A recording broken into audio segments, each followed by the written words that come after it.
ഒരു വ്യക്തിയുടെയോ ഒരു കൂട്ടം മനുഷ്യരുടെയൊക്കെ യഥാർത്ഥ സ്വഭാവം മനസ്സിലാകുന്നത് അവർ ഒരു ദുരിതഘട്ടത്തിൽ അല്ലെങ്കിൽ ഒരു സ്ട്രഗിളിൽ എങ്ങനെ പെരുമാറുന്നു എന്നതിൻ്റെയൊക്കെ അടിസ്ഥാനത്തിലാണ്. വയനാട് ദുരന്തത്തിൻ്റെ പശ്ചാത്തലത്തിൽ നമുക്ക് ഏറ്റവും ദ്രോഹം ചെയ്യുന്ന, ദുരന്തം ആളിക്കത്തിക്കുന്ന ഒരു കൂട്ടം മനുഷ്യരെ കാണാൻ സാധിക്കും.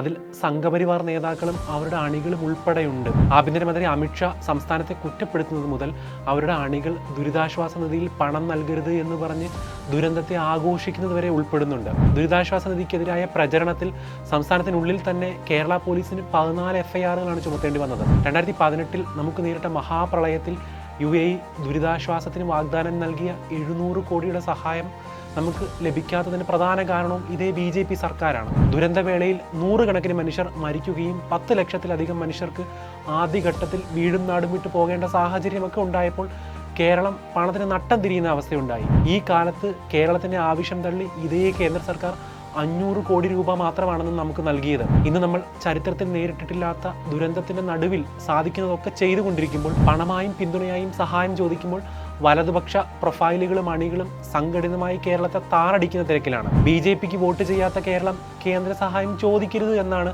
പ്രതിപക്ഷം വാദിക്കുന്നത്. കേരളം ഇന്ത്യയുടെ അവിഭാജ്യ ഘടകമാണ്.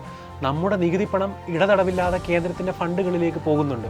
യൂണിയൻ സർക്കാർ കേരളത്തെ ഉൾക്കൊള്ളുന്നതാണ്. പ്രധാനമന്ത്രി BJPയുടെ അനിഷേധ്യനായ നേതാവ് മാത്രമല്ല, ദേശീയ ദുരന്ത നിവാരണ അതോറിറ്റിയുടെ തലവൻ കൂടിയാണ്. ഇവിടുത്തെ ദുരന്ത നിവാരണം, പുനരധിവാസം ഇന്ത്യയുടെ ദുരന്തവും ദുരന്ത നിവാരണവും പുനരധിവാസവും കൂടിയാണ്. ഇതൊക്കെ ബാലപാഠം പോലെ ഇവരെ കേരളത്തിന് പഠിപ്പിക്കേണ്ട ബാധ്യതയൊന്നുമില്ല. കേരളത്തിൻ്റെ സാക്ഷരത, കേരളത്തിൻ്റെ മികവാർന്ന സൂചികകൾ, കേരളം ഐക്യത്തോടെ ദുരന്തത്തെ നേരിടുന്നതും പരസ്പരം സഹായിക്കുന്നതും എന്നുവേണ്ട കേരളത്തെ സർവ്വ പേരിലും ഈ കൂട്ടം അപകീർത്തിപ്പെടുത്തിക്കൊണ്ടേയിരിക്കുകയാണ്. അതിനിടയ്ക്കാണ് കേരളത്തിന് മുൻകൂർ മുന്നറിയിപ്പ് നൽകി എന്ന പ്രസ്താവനയുമായി ആഭ്യന്തരമന്ത്രി അമിത്ഷാ രംഗത്ത് വരുന്നത്. കേരളം ഇതിനെതിരെ വസ്തുതാപരമായി പ്രതികരിച്ചിട്ടുണ്ട്. പാർലമെന്റിനെ തെറ്റിദ്ധരിപ്പിച്ചതിന് അമിത്ഷായ്ക്കെതിരെ പ്രിവിലേജ് നോട്ടീസും രാജ്യസഭയിൽ മൂവ് ചെയ്യുകയുണ്ടായി.